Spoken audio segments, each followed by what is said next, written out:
இன்றைக்கி ஒரு அம்சமான தயிர் சாதத்துக்கு ஒரு கொத்தரங்காய் பொரியல் தான் செஞ்சு பார்க்க போகிறோம். ரொம்ப சூப்பராக இருந்துச்சுங்க. கண்டிப்பாக நீங்கள்லாம் ஃபாலோ பண்ணுங்கள். இந்த மாதிரி டயட் இருக்கிறவங்க கொஞ்சம் ஃப்ரூட்டு, கொஞ்சம் ரைஸ் எடுத்துக்கிறவங்க இந்த மாதிரி காய்கறியை ட்ரை பண்ணுங்கள். தேங்காய் போட்டிருக்கு அதில். வேர்க்கடலை போட்டிருக்கு. இதெல்லாம் உடம்புக்கு நல்லது தான். தேங்காயெல்லாம் அவாய்ட் பண்ணாதீங்க. ரொம்ப ஸ்கின்னுக்கு நல்லது தேங்காயெல்லாம். அது எப்படி இப்போ செய்ய போகிறதுன்னு நம்ம பார்க்கலாம். ரொம்ப அருமையாக இருந்துச்சு. நல்லா பிஞ்சு கொத்தரங்காயாக வாங்கிக்கோங்க. வாங்கிட்டு அதை 2 பக்கமும் முனையை கிள்ளிட்டு பொடியாக கட் பண்ணிக்க வேண்டியது. அவங்களுக்கு தேவையான சைஸு கொஞ்சம் நீட்டாக விட்டாவும் கட் பண்ணிக்கலாம், பொடியாகவும் கட் பண்ணிக்கலாம். நான் கொஞ்சம் விட்டு விட்டு தான் கட் பண்ணேன். பொடியாக இந்த மாதிரி பொடியாக கட் பண்ணிவிட்டு இன்னும் கொஞ்சம் கூட விட்டு நீட்டாக கூட கட் பண்ணலாம். எப்படி உங்கள் சைஸ் வேணுமோ அது மாதிரி கட் பண்ணிக்கோங்க. கட் பண்ணிவிட்டு ஒரு பாத்திரத்தில் தண்ணி ஊற்றி மஞ்சள்தூள் உப்பு போட்டு அதை நான் வேக வைக்க போகிறேன். நல்லா ஒரு 1/4 மணி நேரத்துக்கு மேலே வேகணும் அது கொத்தரங்காய்.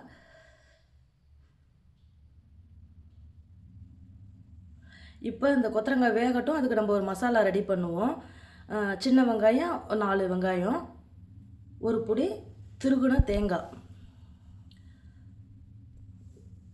1 ஸ்பூன் சோம்பு, 2 பல்லு பூண்டு. இதை கொரகொரப்பாக அரைச்சி வச்சுக்குவோம். வேர்க்கடலையும் ஒரு 2 ஸ்பூன் அளவுக்கு கொரகொரப்பாக அரைச்சி வச்சுக்குவோம். இப்போ கொத்தரங்காய் வெந்துருச்சு பாருங்கள். எண்ணெய் ஊற்றி ஒரு தாளிப்பு தான் அதுக்கு. எண்ணெய் ஊற்றி கடுகு, வெங்காயம், கருவேப்பில்லை, கொத்தரங்காவை அதில் கொஞ்சம் தண்ணியோடையே நான் எடுத்து வச்சுக்கிட்டேன். கொஞ்சம் தண்ணி இருந்துச்சு, வேஸ்ட் ஆக்காமல் அதை தண்ணியோடய எடுத்து வச்சுக்கிட்டேன். மசாலா போட்டு வதக்கும்போது சரியாயிடும், அது ஈவன் ஆகிடும்.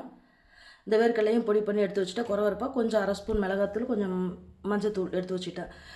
எண்ணெய் சூடானதுக்கப்புறம் கடுகு போடுறோம், வெங்காயம் போடுறோம், கருவேப்பில்லை போடுறோம். நல்லா அதை வதக்கிட்டு